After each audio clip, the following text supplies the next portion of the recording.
I did my undergraduate degree in Russian area studies. And while I was at SMU, I did two study abroad programs, and those were really instrumental in my career path. So I did my first study abroad at the SMU in Britain, which was my first going abroad experience. It was transformative. I was at the London School of Economics, and I studied Russian, international relations, Russian history, international communism, because the Berlin Wall still hadn't fallen then. When it did fall, we thought now we have to move into the history department from the international relations department. So that was an amazing experience that I had. And then I came back, and then my last semester of my senior year, I studied in St. Petersburg, Russia, which was in 1992, right after the fall of the Soviet Union. And I studied through the CIE program, which I don't know if SMU still has the relationship with them, but it was a fantastic opportunity to go and actually study Russian in Russia. And so that led me to then do a master's degree in Russian literature, Slavic literature. And I ended up in Moscow in 1996. As a graduate student, fell in love with what was going on, like all the bubbling opportunities, got a job at a law firm, which translated into a job at an NGO in Ukraine, which has led me to the State Department. So I'll say a little bit about language learning, how I went from Russian to Ukrainian to adding Spanish, and how all of that has kind of transformed my career trajectory. So I had Russian going in, and then, as I mentioned, I was in Moscow trying as a freshly minted master's student, or had a master's degree in my hand, and was looking for something to do. And I ended up in the right place at the right time. And somebody said, you know, Russian, you've got this background. Let's send you to Odessa, Ukraine, and you can run our education programs for us. So I got a job with American Councils in Ukraine, recruiting high school students to go to America to learn about America, study English, and then return to their home country and contribute to the development of Ukraine. So while I was in Ukraine, then I spent 10 years in Ukraine, bouncing around through a couple of different NGOs, learned Ukrainian, and then decided to try my hand at the State Department. Took the Foreign Service exam, which I highly recommend for everybody. The State Department has been an amazing career for me, and I'm more than happy to speak with anybody offline about that. Went into the State Department, and I thought, great, I've got Ukrainian, I've got Russian.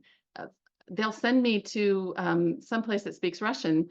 And we have this event when you join the State Department where everybody in your class, I had 100 people in my entry class at the State Department, and they call you up to the stage and they hand you a flag, and that's where you're going for your first tour.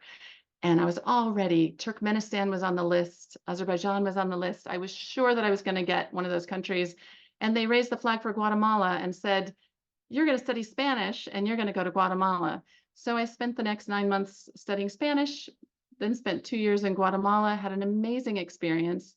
And then from then on, my career took me to Russian-speaking countries, where I was in Moscow for 4 years as the spokesperson, in Brussels as the Russian language spokesperson, and then now back in DC working for the Bureau of Population, Refugees, and Migration.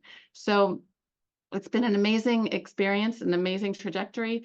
And I'll just end with a couple of pieces of advice that I would have to any language learners. Number one, there's no such thing as luck. Luck is when preparation meets opportunity. So when you prepare the language, when you prepare with all of your background, and then you find the opportunity, it can just mesh together seamlessly for a really interesting experience. Number two, take every opportunity that's available to you. I studied abroad twice. I found the opportunity to go to Moscow and work in a law firm, and that kind of just led to a bunch of different opportunities to where I am today. And then the third thing is do what you love. I had a lot of people tell me studying languages wasn't necessarily going to get me up a career ladder, that I should pick something that's a little bit more useful. But doing what I love, studying Russian literature, kind of opened various opportunities and helped me succeed. This career has been amazing, not just at the State Department, but before that at NGOs. And really it's all because of the preparation of the languages that I have had the opportunity to learn, starting with Russian at SMU.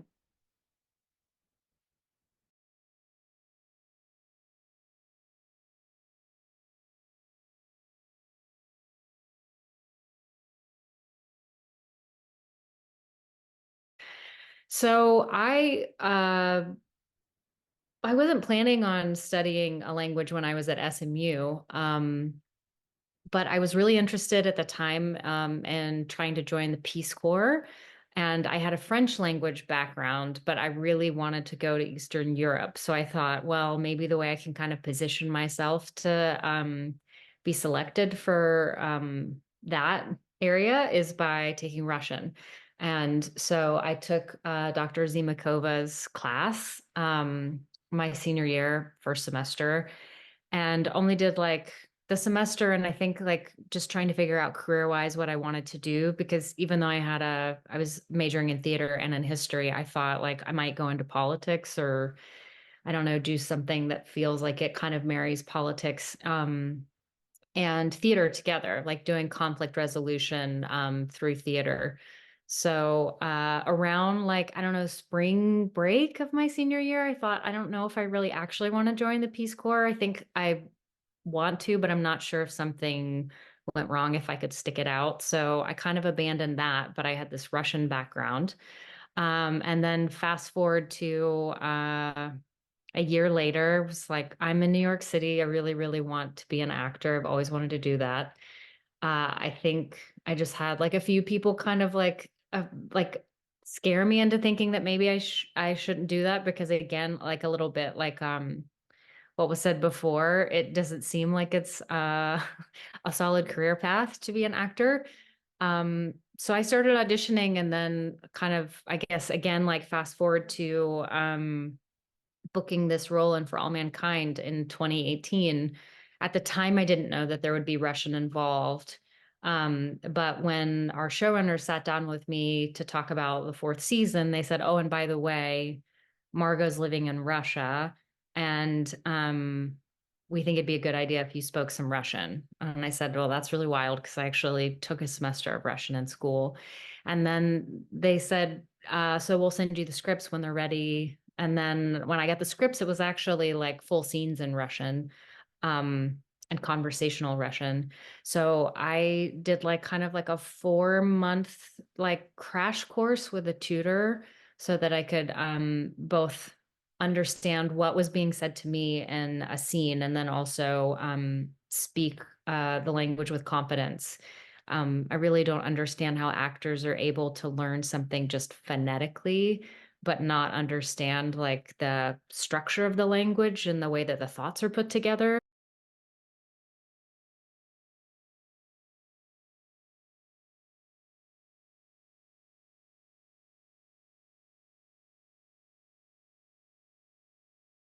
When I start to tell people about my language background, their first question always is, well, why French and how did you get that started? I'm actually from Plano and grew up not far from SMU, and always took French in middle school and high school. And then I was able to test in a little bit further along in the French and got a few credits going into SMU. So I was like, you know what, I'm going to continue with this. I like it enough.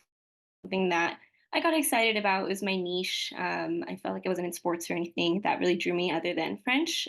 So with that, I eventually ventured off to study abroad. I studied abroad with SMU in Nice. I don't believe they offer that program anymore, but that was amazing. It was my first time to go to France, and I really was able to connect everything I learned in the classroom to real life experiences. I'll never forget some of the moments with my host family and talking about adaptability and communication. It's definitely something I encourage everyone to do if you get the opportunity, even for a semester or a summer or whatever time you can get to go abroad and spend some time there. It'll push you out of your comfort zone, and you'll come back just having learned so much more about yourself. And with that, after my time, it was my spring semester of junior year. I well, I haven't had enough yet. I wanted to go back for more. So Paula actually recommended the master program that I ended up completing in Paris with Middlebury College in their language school.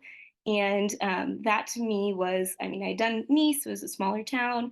I was able to go to Paris and just kind of grow and continue to build on the language skills I had learned. And I really wasn't sure where I wanted to go with it at the time. I thought teaching would be a great fit. I had no idea there was such a need for French language in the corporate world as well. But with that, I packed up and went to for the year. And then with 1 year that flew by, I felt like I hadn't had enough of an experience there. My language skills were the first thing that came into place. So really having to be, a leader even for yourself and advocating for yourself in a foreign language in a city like Paris where things aren't always a given. I had the school to lean on. Middlebury College was very supportive, but day in and day out, if you wanted something from the grocer, you had to figure out, how to say it and how to get what you want. So I was really happy to grow on those skills. And I actually ended up following another recommendation from Paula, which is completing the TAPIF program. So for those of you that don't know, it's the teaching assistant program in France. And due to my language skills and my experience, I was placed in the academy that I really wanted to be in, so the region in France. And I was lucky to stay just outside of Paris. So I lived in Paris and commuted out to teach English to French students in a high school. I was in 2 schools. And so that was a really rewarding experience. And if you're doing the math, following along, that does lead right into 2020 after in my 3rd year. Paris kind of shut down along with COVID. So I told myself it was a good time to transition home. And at that point, I wasn't home for maybe a few months before I found a role teaching French in a high school at Bishop Lynch. So I came back home to be with family. And then after 2 quick years of that, I wanted to push myself out of my comfort zone a little bit more. And that's how I found my current role with ISN.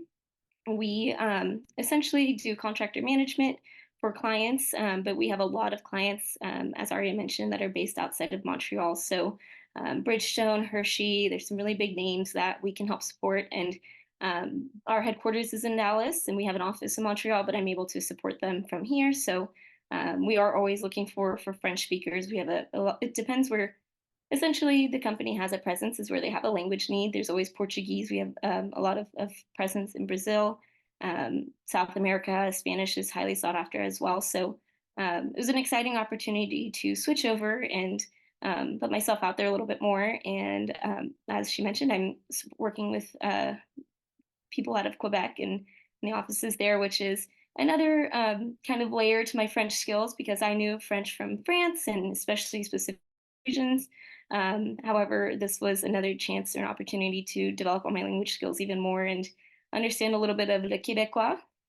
So that's been exciting. And I've been able to travel there quite frequently for work and just kind of get to discover another French culture. So as far as proving useful to my professional life, it really has been a driving force for me of what I like. And as mentioned at the very beginning, make sure you do what you love. And to me, speaking French is a priority in my work and my role.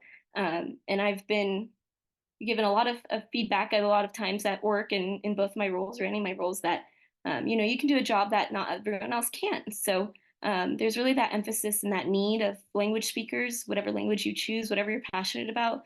Just remember that not everybody is able to do that same role, and you have that skill that you've worked on and built on for quite some years. So I encourage you all to continue on with it, even if you don't know exactly what you want to do with it one day.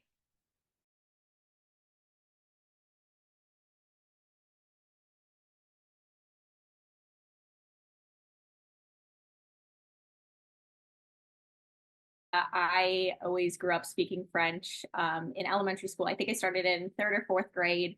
My mom speaks French, and so do my siblings. So it was kind of like an automatic, oh, you'll take French. And I was very lucky to have just the most wonderful experience in middle school and high school. I had really great French teachers and small classes, and it just became something that I really enjoyed. So when I came to SMU, it really was a no-brainer that I would continue French there as well.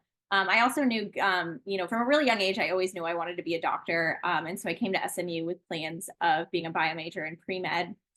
And so even then, it was important for me to have a well-rounded liberal arts education. I knew I was going to be taking heavy biology and chemistry and math classes. And while those are something that I'm really passionate about, I wanted to also be able to exercise kind of that other side of my brain with smaller classes and group discussions and reading books and writing and discussing literature and things in that nature. And that was something that I really got from my language classes in the past. So I continued on with French, and then in my junior year decided that I was going to study abroad.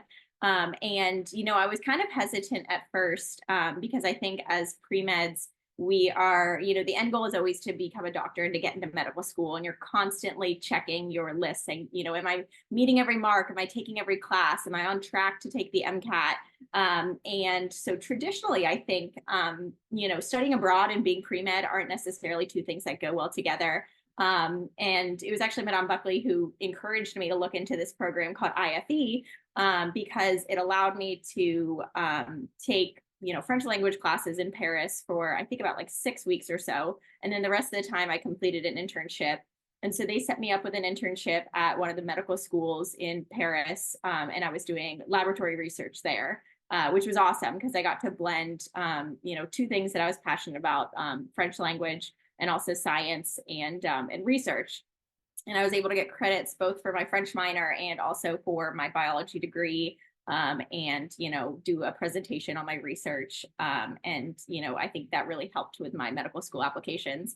Not to mention what everyone else has been saying, studying abroad is just such a unique experience. You get thrown in this environment where you've been studying this language for so long, and then you're just thrown out and have to practice it. And it is really a great test in adaptability and resilience. But I think the biggest thing for me was just being in an environment with people who aren't like you and learning about different cultures. I got, not only to travel around France, but all around Europe. And so it was awesome. I was able to make it work. I took some science classes over the summer as well to kind of continue on my pre-med path. But it was just awesome. Highly, highly recommend studying abroad and IFE as well. And so when I came back my senior year, I continued French classes. I was able to do a little independent study with Madame Buckley and one other student where we, went over medical French. And I actually took a test basically certifying my knowledge in medical French, which was also a cool thing that I got to talk about during my medical school application process. And so I graduated medical school last year. I'm in my first year of residency at Baylor in emergency medicine.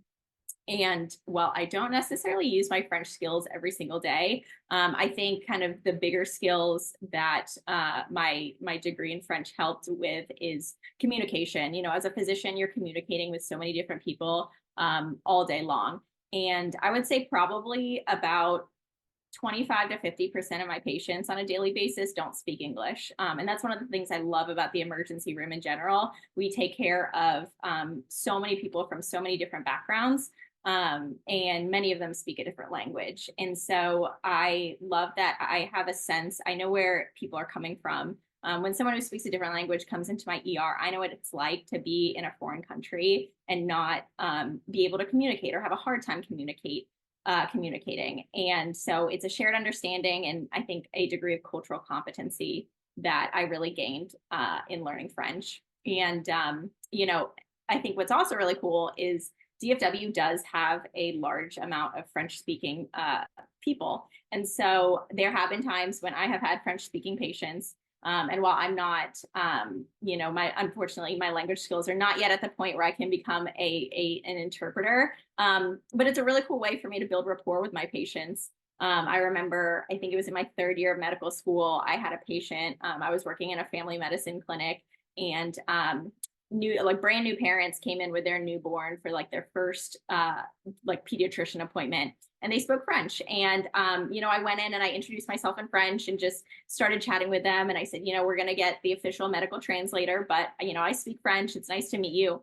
And you could see just their eyes just lit up. They were so excited to meet someone who spoke the same language as them and understood where they were from and parts of their culture. And, we chatted about, they had lived in Paris for a period of time and we chatted about that. And it really, I think, helped to build a sense of trust and helped me communicate with them better as their medical provider. So I think, overall, it has really, really helped me with my communication skills. And also, as I mentioned before, my cultural competency, being able to work with people who are different than me, work with people from different backgrounds from all over the world.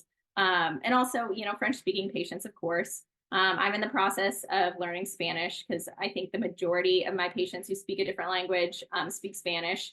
And I found that I think, it's easier than I thought it would be to learn Spanish because it's so similar to French. So that's been really useful. I'm hoping to keep up my French skills as well. I'm interested in global health. So my dream would be to one day, do something like Doctors Without Borders or another, global health organization where I could use my French speaking skills.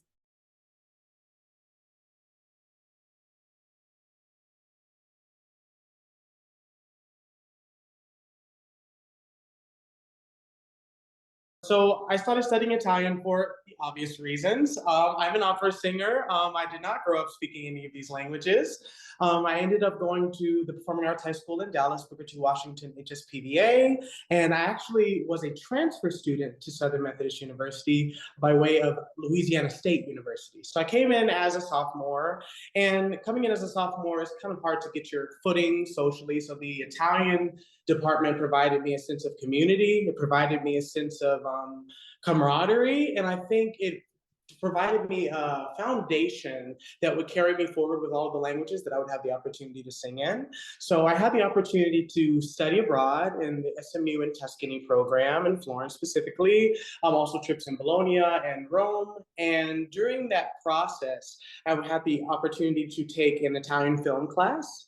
And as someone who is we call ourselves singing actors, to piggyback off of what Rin was talking about earlier, we take diction classes in school, but just phonetically being able to sound out the words and understanding what is the context of this language, what does it mean? Even, I'm singing texts that are very old. So, learning that the Italian language wasn't unified until Mussolini, so it's very dialectic. So that makes me, honestly, makes me feel a little bit better when I run across a word that I don't know, because we may not use that word anymore. But given the types of language that we use based on the opera, based on the situations in the opera, it gives you context as far as what is the relationship between the people. Language gives us the access to community, and it gives us the access to empathy. So if I am singing a character in an opera and I'm addressing somebody who's a noble person in the informal, I'm showing a sign of disrespect. So that shows me, why am I doing that?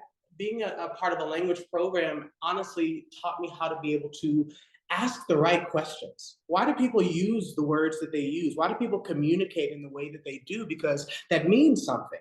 And so as somebody who is spending a lot of time looking at different texts, so that's either Italian text or German text, French text, Russian text sometimes, some one of my new languages, it gives me the opportunity to see, okay, what's going on here culturally, what's going here in the time period, also relationally. Instead of maybe saying the obvious thing, why did they use this word specifically? Is that something a part of their past? Is there a relationship that they have that hasn't been disclosed? Is that something that I have to make up and reckon with myself? It helps me ask all of the right questions. I'd say that, outside of what I do directly as an opera singer, it's just helped me have a greater sense of empathy for people. When I was in Italy, in Florence specifically, when I was speaking Italian with people, I saw how grateful they were that I attempted to speak their language. It's a different level of connection because I'm not just like, oh, have an English conversation with me, come meet me on my ground. I'm making an effort to meet them in their country, in their language. And so I believe that it's appreciated so much more, rather that is another language or if that's just a cultural language. We're all from different places, so we all speak in a much different way. Some people speak more directly. You have to learn that they're not trying to offend you. They're not trying to be abrasive. That's just their language. That's just the way that they communicate. And so I've learned that whether it's a foreign language or if it's just us connecting with each other, there are nuances to those things, and having the opportunity to study a language teaches you about those nuances. That allows you to be able to understand a person and actually be able to have a much deeper conversation. For example, in our program here at Utah Opera, we have the opportunity to not only sing in the main stage shows, but we do a lot of educational outreach. So we're having the opportunity to visit schools of different levels. So that's high school, middle school, some colleges, elementary schools, and even explaining the importance of music at all of these different levels. Like, what's the importance of learning music? What's the importance of getting involved? Because of my language skills, it has helped me not only as a public speaker, but it's also helped me to be able to, if I'm talking about the importance of studying music to somebody who's in kindergarten, how can I convey that in a compelling way that gets them inspired, but this not necessarily, with a certain type of language that they're not going to understand, this, they're not going to comprehend. So I believe that my time at SMU was a time that allowed me to be able to understand not only what I was saying, but why I was saying it. The Italian department provided me opportunities to take not only Italian film class, but also short stories and poems. So again, when I'm learning an opera, I'm learning, okay, why did they use that word? I am going through and saying, oh, that's an idiomatic thing that I've never read before. So in grad school, I did an opera called Gianni Schicchi's by Giacomo Puccini, and it takes place in Florence. And in the Italian department, we're actually learning Florentinian Italian. So when I was translating that opera, I was able to translate almost the entire opera on site.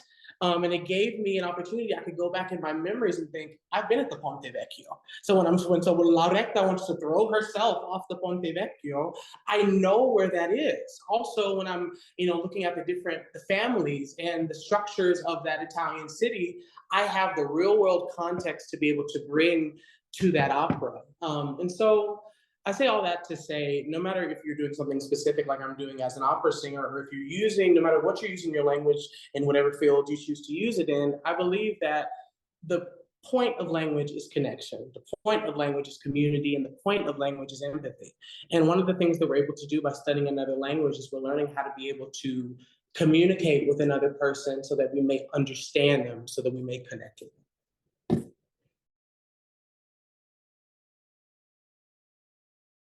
Thinking about the job that I just finished, the amount of goodwill that I feel like just came from my curiosity about someone else's language and interacting with them face to face and asking questions and saying, how would I say this or how would I say that? And then being able to actually use that with crew members on set. I mean, it was invaluable. I don't think AI could replace that. I think AI for messaging to foreign audiences is can be very powerful and very dangerous. Like, I completely agree with Ren that it's that personal interaction that really makes the difference. And when you see how somebody reacts, and when you have that personal conversation, there is nothing that can change that. But a lot of the work that I do at the State Department is making sure that foreign audiences understand our foreign policy and understand about the United States. And we just don't have enough people to reach everybody in the world. So I think the power of AI to, I've seen these videos where I could be speaking right now, for example, and it'll suddenly take my voice and put it into Japanese, for example, and translate it very well. To me, the possibility that we could harness that and push out our message, help people around the world understand us better, is super powerful. There are lots of pitfalls, disinformation. You still need people who know language, but I really think that that's something that we're going to see developed in the future and can really have some opportunity to help better understanding worldwide. I think what you're missing is the intimacy between people. When you exchange language, even if we're all speaking the same language, we all have a different flavor of that language that we bring to that language. If it's just about understanding one another, that's a level of it. But when we try to add an artificial component to it, you're missing the intimacy that actually allows you to, I think, hold on to what that person says. One of the things they tell us all the time is, if you translate word for word, if you're actually going in and seeing, word for word what you're saying based off of copying a translation out of a book, you don't have the same intimacy and relationship with that text as you do if you spend that time doing the grunt work, because it actually gives you some of the nuance, but also the intimacy with another person. And I think that's the main reason that we communicate in general, is because we want to actually connect with another person.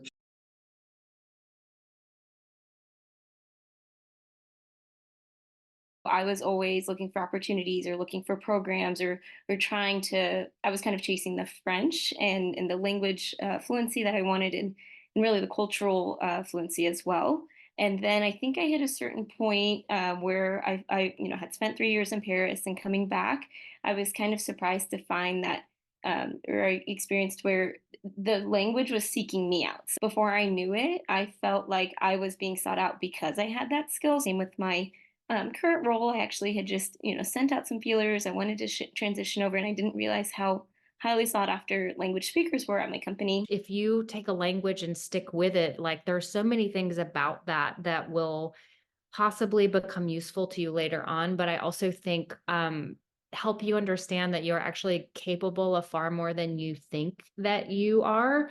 And in some ways, the discomfort that comes from studying abroad or learning another language, both I think emotionally, but also just for your brain, will serve you in ways that you might not really understand until you look back on all these little steps that you took that you didn't realize would one day kind of like come to this like really interesting point of fruition.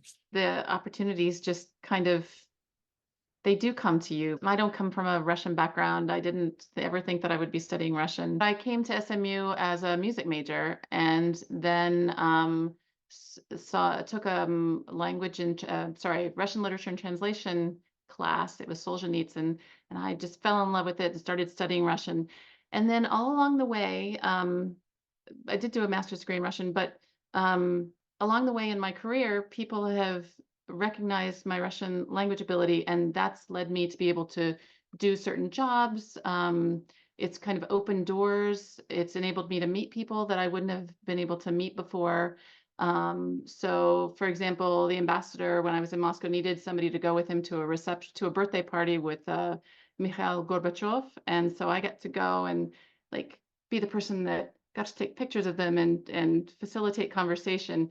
And like those kinds of opportunities are really rare and would really never happen had I not had the opportunity to study language and to really obtain a really good facility at it and experience using it.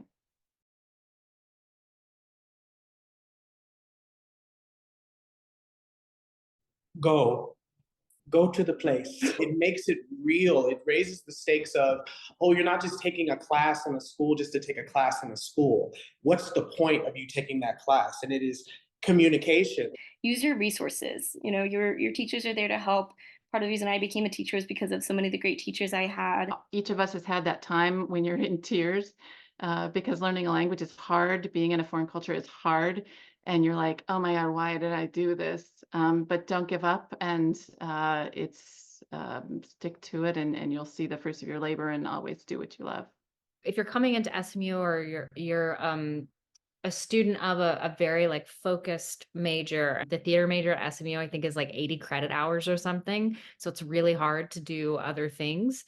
But I realized the film that I just worked on was about the Nuremberg trials, and the Apple TV show For All Mankind is about like this alternate history. And I suddenly like looked back at most of the work I've done in my career, and almost all of it has a history component. And now a few of them have a language component. And I think if anything, both SMU, but also like studying a language, it pushes you outside of your comfort zone. I think my biggest takeaway, especially for any students who are pre-med or considering medicine, don't let anyone tell you that you can't study abroad, because it's absolutely doable. You can make it work, and it teaches you very valuable skills that'll make you a better doctor.